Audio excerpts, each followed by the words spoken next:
செய்திகள் வாசிப்பது அம்பிகா.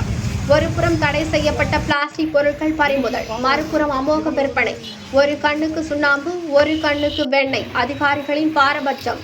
தமிழக அரசு கேரி பை உள்ளிட்ட பிளாஸ்டிக் பொருட்களை தடை செய்துள்ளது. அதுபோல மாநகராட்சி நிர்வாகமும் 36 வகையான பிளாஸ்டிக் தடை செய்துள்ளது. இது மக்கள் மத்தியில் வரவேற்பு இருந்தாலும் விற்பனை என்பது படுஜோராக நடந்து கொண்டுதான் வருகிறது. மாநகராட்சி அதிகாரிகள் சில நேரங்களில் சில சோதனைகள் செய்து தடை செய்யப்பட்ட பிளாஸ்டிக் பொருட்களை பிடித்து வருகின்றனர். ஆனால் மறுபுறம் விற்பனை என்பது சர்வசாதாரணமாக நடைபெற்று வருகிறது. ஆனால் அது அரசு அதிகாரிகளுக்கு நன்றாக தெரியும்.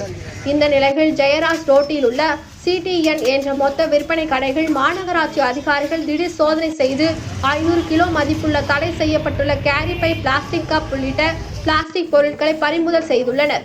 ஆனால் இதே கடைகள் மாநகராட்சி அதிகாரிகள் பலமுறை சோதனை செய்து தடை செய்யப்பட்டுள்ள பிளாஸ்டிக் பொருட்களை பறிமுதல் செய்துள்ளனர். ஆனால் அதே போல தூத்துக்குடி மாநகரில் மொத்த விற்பனை செய்கின்ற கடைகள் ஏராளமாக உள்ளது.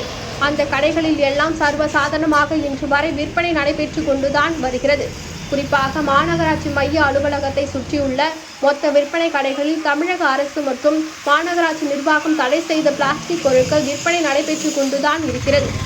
அதுபோல மாநகராட்சிக்கு அருகே உள்ள மார்க்கெட்டில் இருக்கும் 300க்கும் மேற்பட்ட கடைகளில் பொதுமக்களுக்கு கேரி பையில் தான் பொருட்கள் கொடுக்கப்படுகிறது.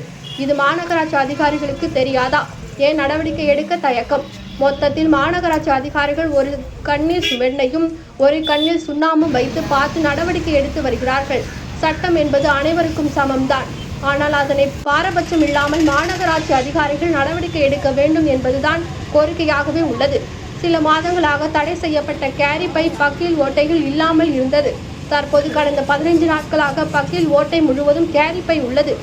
ஆகையால் மாநகராட்சியில் உள்ள அதிகாரிகள் பாரபட்சம் என்பது மாநகராட்சி தடை செய்த பிளாஸ்டிக் பொருட்கள் விற்பனை முற்றிலும் தடுக்க வேண்டும்.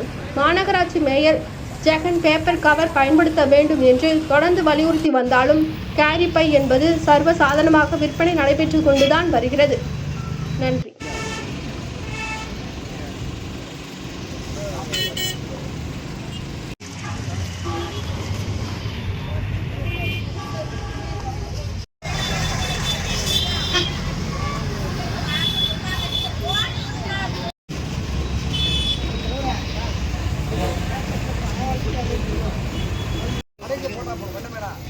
கரைக்கு வெளியே